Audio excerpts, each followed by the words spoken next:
Bismillahirrahmanirrahim. Assalamualaikum warahmatullahi wabarakatuh. Baik teman-teman mahasiswa, pada pertemuan kali ini kita akan mempelajari materi tentang studi kitab hadis primer, khususnya mengenai sejarah perkembangan hadis, kodifikasi hadis, dan lahirnya kitab-kitab hadis primer. Kalau kita berbicara tentang hadis, jangan membayangkan hadis itu langsung muncul dalam bentuk buku yang berjilid-jilid seperti yang kita lihat sekarang.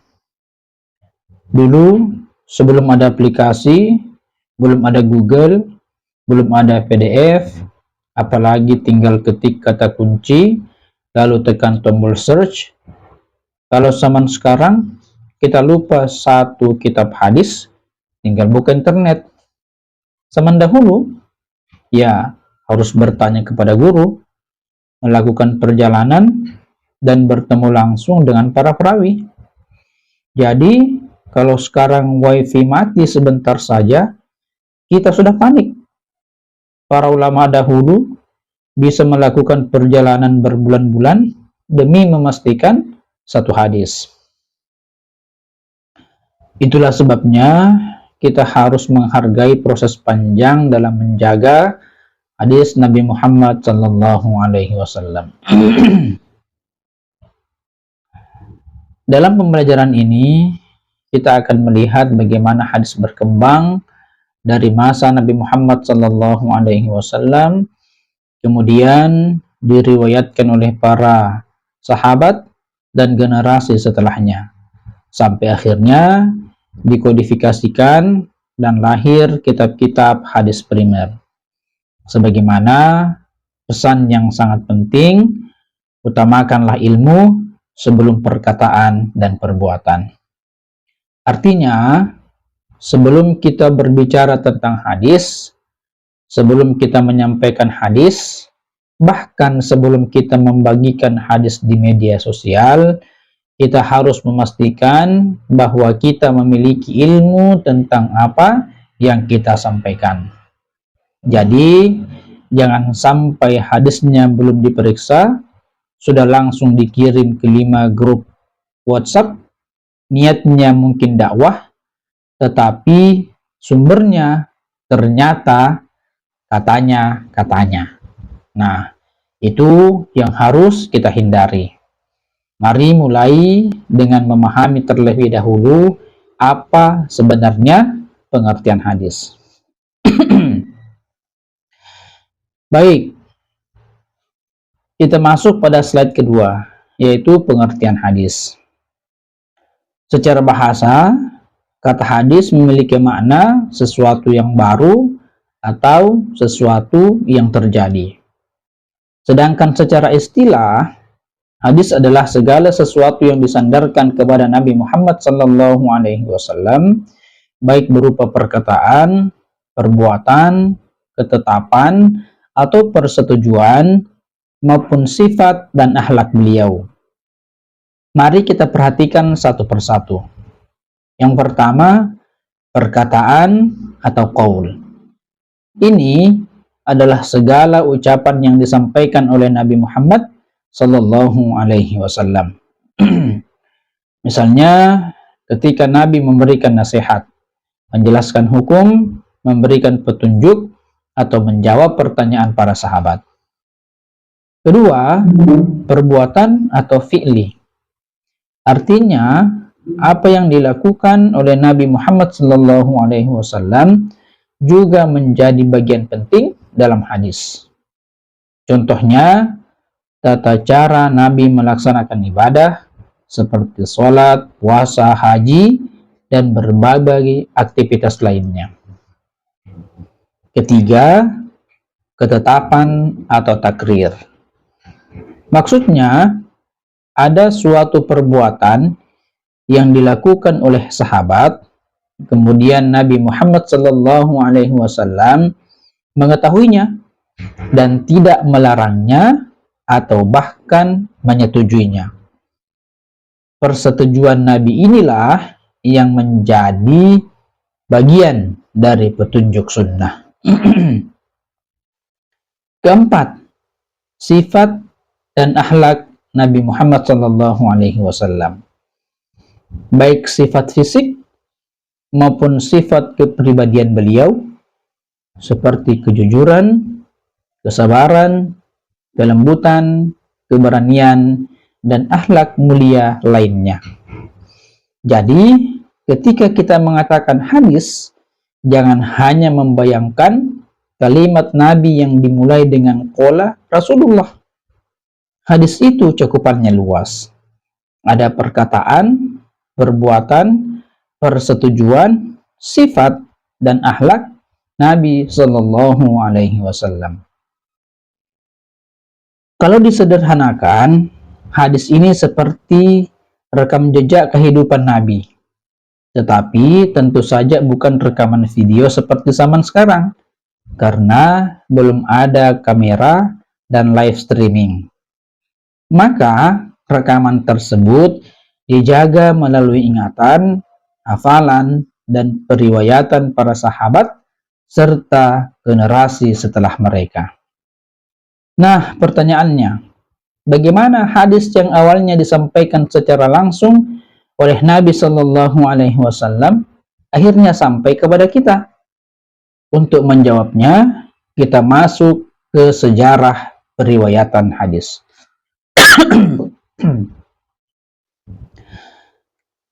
Pada slide ketiga, kita melihat sejarah periwayatan hadis. Secara umum, perjalanan hadis dapat kita pahami melalui beberapa tahap. Tahap pertama, masa Nabi Shallallahu Alaihi Wasallam. Pada masa Nabi, hadis disampaikan secara langsung kepada para sahabat. Para sahabat mendengar perkataan Nabi, melihat perbuatan Nabi, kemudian mengamalkan apa yang beliau ajarkan. Jadi, sumbernya sangat dekat dan langsung. Kalau ada pertanyaan, para sahabat bisa langsung bertanya, "Ya Rasulullah, bagaimana hukumnya?" Nah, sekarang kalau kita punya pertanyaan, kadang bukan bertanya kepada guru, tetapi langsung mengetik di Google.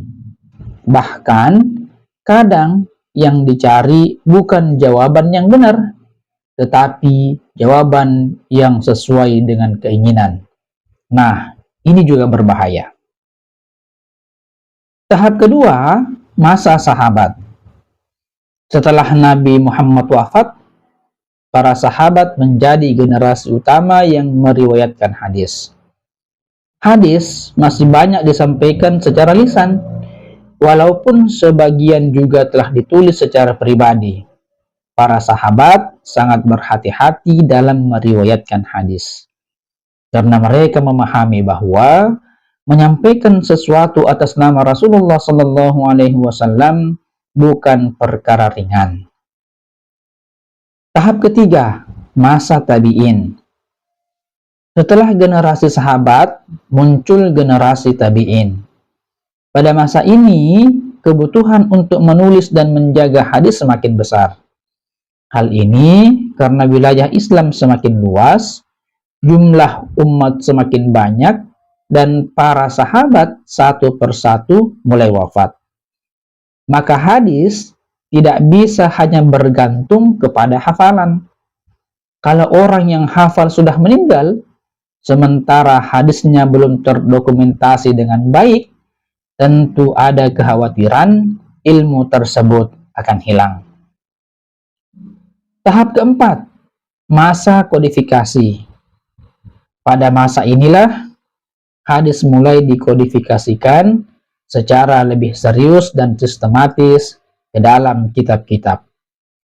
Dalam proses panjang inilah kemudian berkembang berbagai karya hadis.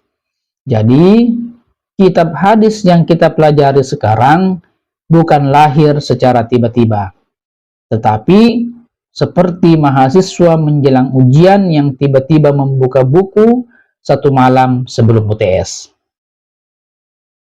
Kitab hadis hadir melalui proses panjang, penelitian, hafalan, perjalanan ilmiah, dan kehati-hatian para ulama. Baik, Sekarang kita masuk pada tahapan kodifikasi hadis. Kodifikasi hadis secara sederhana dapat kita pahami sebagai proses penghimpunan dan penyusunan hadis secara lebih sistematis. Tahap pertama adalah periode awal, sekitar abad pertama Hijriah. Pada masa ini, hadis banyak disampaikan melalui hafalan dan penyampaian langsung. Para sahabat memiliki tradisi hafalan yang kuat. Tentu kita harus ingat bahwa masyarakat Arab ketika itu memiliki kemampuan hafalan yang luar biasa. Kalau kita sekarang menghafal nomor telepon sendiri saja, kadang lupa karena semuanya sudah tersimpan di HP. Tetapi para ulama dan perawi dahulu mampu menjaga begitu banyak informasi melalui hafalan. Tahap kedua adalah penulisan pribadi. Pada tahap ini, beberapa sahabat dan tabi'in mulai menulis hadis untuk kebutuhan pribadi dan menjaga informasi. Tahap ketiga adalah kodifikasi awal, sekitar abad kedua Hijriah. Hadis mulai dihimpun secara lebih sistematis. Pada fase ini muncul perhatian yang semakin serius terhadap pengumpulan dan penyusunan hadis. Kemudian kita masuk pada periode kodifikasi besar, sekitar abad ketiga Hijriah. Pada masa inilah lahir berbagai kitab hadis besar yang kemudian menjadi sangat penting dalam hasanah keilmuan Islam. Misalnya karya-karya Imam Bukhari dan Imam Muslim. Jadi kita dapat melihat bahwa perjalanan hadis itu bertahap. Disampaikan, dihafalkan, ditulis, dikumpulkan, disusun, diverifikasi.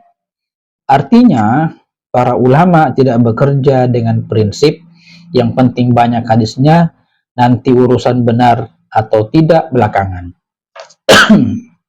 Nah, tidak seperti itu ya.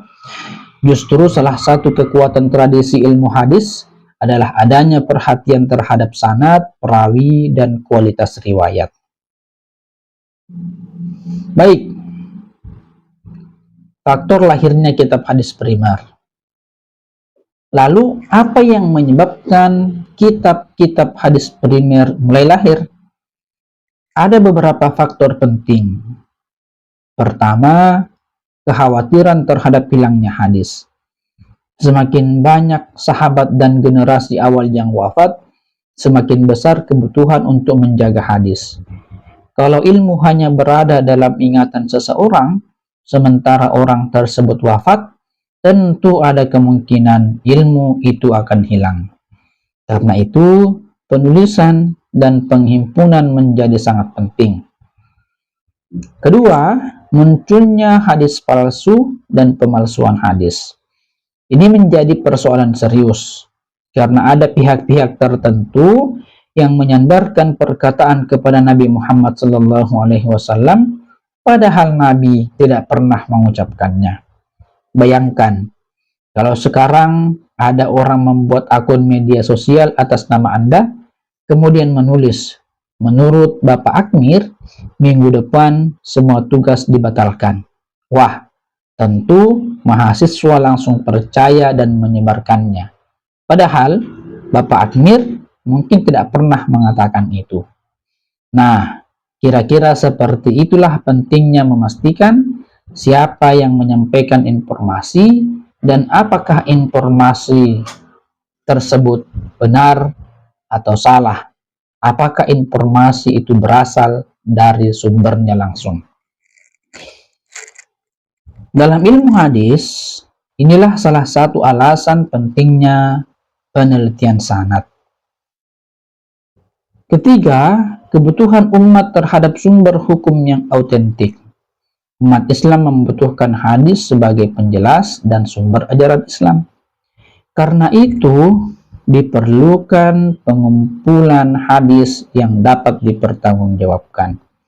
Keempat, perhatian ulama terhadap pelestarian sunnah Nabi Shallallahu Alaihi Wasallam. Para ulama memiliki kesadaran besar bahwa sunnah harus dijaga dan diwariskan kepada generasi berikutnya.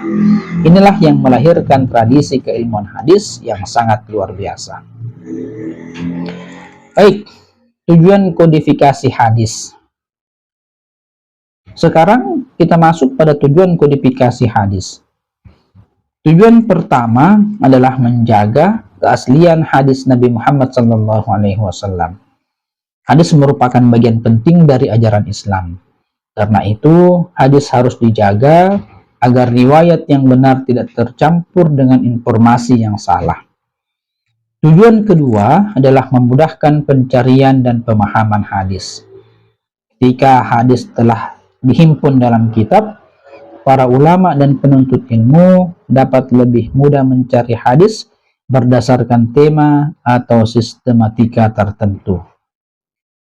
Tujuan ketiga adalah menyaring hadis berdasarkan kualitas sanad dan matan. Inilah salah satu keistimewaan ilmu hadis. Para ulama tidak hanya bertanya apa isi hadis ini, tetapi juga bertanya siapa yang meriwayatkan, dari siapa dia menerima, apakah perawinya terpercaya, apakah sanadnya bersambung. Nah, itu semua pertanyaan-pertanyaan yang timbul atau yang muncul ketika para ulama ingin menerima hadis. Jadi, penelitian hadis itu seperti pemeriksaan identitas, tetapi jauh lebih serius. Kalau mahasiswa sekarang mengerjakan tugas kelompok, kadang kita tahu hasil akhirnya, tetapi bingung ini yang mengerjakan siapa sebenarnya. Dalam ilmu hadis, rantai periwayatan itu sangat diperhatikan. Harus jelas dari siapa dan kepada siapa hadis itu diriwayatkan. Tujuan keempat adalah menjadikan hadis sebagai sumber hukum dan pedoman kehidupan umat Islam. Dengan adanya kodifikasi hadis, hadis dapat diwariskan dan dikaji secara lebih sistematis. Baik, sekarang kita sampai pada pembahasan utama kitab-kitab hadis primer. Kitab hadis primer adalah kitab yang menghimpun hadis Nabi berdasarkan riwayat-riwayat yang dikumpulkan dan disusun oleh para ulama hadis. Di antara kitab yang akan sering kita temui adalah yang pertama Sahih Bukhari, kemudian Sahih Muslim, Sunan Abu Dawud, Jami' at-Tirmizi, Sunan An-Nasa'i, Sunan Ibnu Majah, Al-Muwatta, dan Musnad Ahmad bin Hambal. Setiap kitab memiliki karakteristik, metode, dan sistematika masing-masing. Ada kitab yang sangat terkenal dengan seleksi hadis sahih, ada yang disusun berdasarkan pembahasan fikih, ada pula yang disusun berdasarkan nama sahabat. Jadi jangan mengira semua kitab hadis itu sama, hanya berbeda warna sampulnya. Bukan begitu. Di balik setiap kitab terdapat metode ilmiah dan tujuan penyusunan yang berbeda. Misalnya, Sahih Al-Bukhari dikenal dengan seleksi hadis yang sangat ketat, sementara Musnad Ahmad memiliki sistematika berdasarkan sahabat. Dan Al-Muwatta memiliki posisi penting dalam sejarah awal perkembangan kitab hadis dan fikih. Inilah yang nanti akan kita pelajari lebih mendalam satu persatu. Baik, setelah mengetahui kitab-kitabnya, sekarang pertanyaannya, apa sebenarnya peran kitab hadis primer? Pertama, kitab hadis primer menjadi sumber utama dalam ilmu hadis dan fikih. Artinya, ketika kita ingin melakukan kajian terhadap suatu hadis, kita perlu kembali kepada sumber-sumber utama tersebut. Kedua, kitab hadis menjadi rujukan dalam memahami dan menafsirkan Al-Quran. Banyak ayat Al-Quran yang dijelaskan lebih rinci melalui hadis Nabi Sallallahu Alaihi Wasallam. Misalnya, Al-Quran memerintahkan kita untuk melaksanakan sholat. Tetapi bagaimana detail tata cara pelaksanaannya? Disinilah hadis memberikan penjelasan. Ketiga, kitab hadis menjadi pedoman dalam akidah dan akhlak Islam. Hadis memberikan contoh praktis bagaimana ajaran Islam diterapkan dalam kehidupan. Yang keempat, kitab hadis menjaga kesinambungan sunnah Nabi hingga generasi berikutnya. Jadi, kalau kita hari ini masih dapat mempelajari perkataan dan perbuatan Nabi, salah satu sebabnya adalah kerja keras para ulama dalam menjaga dan menghimpun hadis. Coba bayangkan, tanpa kerja keras mereka, mungkin kita sekarang akan sangat kesulitan membedakan ini benar hadis Nabi atau cuma quotes motivasi dari keluarga. Maka tradisi kitab hadis memiliki peran yang sangat besar. Kitab-kitab hadis primer juga memberikan kontribusi yang sangat besar terhadap perkembangan ilmu Islam. Pertama, memperkaya kaidah dan metodologi ilmu hadis. Yang kedua, menjadi dasar bagi ilmu-ilmu keislaman lainnya. Yang ketiga, membentuk generasi ulama hadis yang kompeten. Keempat, melestarikan warisan intelektual umat Islam. Baik mahasiswa sekalian, kita sudah sampai pada bagian akhir materi. Mari kita simpulkan bahwa sejarah perkembangan dan kodifikasi hadis merupakan proses panjang yang dilakukan untuk menjaga kemurnian sunnah Nabi Muhammad SAW. Hadis awalnya disampaikan secara langsung oleh Nabi kepada para sahabat. Kemudian hadis diriwayatkan dari generasi ke generasi. Seiring berkembangnya umat Islam, muncul kebutuhan untuk menghimpun, menulis, memverifikasi, dan menyusun hadis secara lebih sistematis. Berbagai faktor yang mendorong lahirnya kitab-kitab hadis primer antara lain kekhawatiran hilangnya hadis, munculnya hadis palsu, kebutuhan umat terhadap sumber yang autentik, dan perhatian ulama terhadap pelestarian sunnah Nabi Sallallahu Alaihi Wasallam. Dari proses tersebut lahirlah kitab-kitab hadis primer yang menjadi warisan intelektual Islam yang sangat berharga. Pesan penting yang harus kita ingat adalah kitab-kitab hadis primer lahir sebagai bukti komitmen ilmiah Islam untuk menjaga sunnah Nabi sebagai sumber ajaran yang autentik. Sebagai penutup, saya ingin mengingatkan, belajarlah hadis dengan serius, tetapi jangan terburu-buru merasa sudah menjadi ahli hadis hanya karena sudah membaca 1 atau 2 halaman. Semoga Allah Subhanahu wa Ta'ala memberikan kita kemudahan untuk memahami, mempelajari, dan mengamalkan ilmu yang benar. Terima kasih atas perhatian teman-teman semua. Assalamualaikum warahmatullahi wabarakatuh.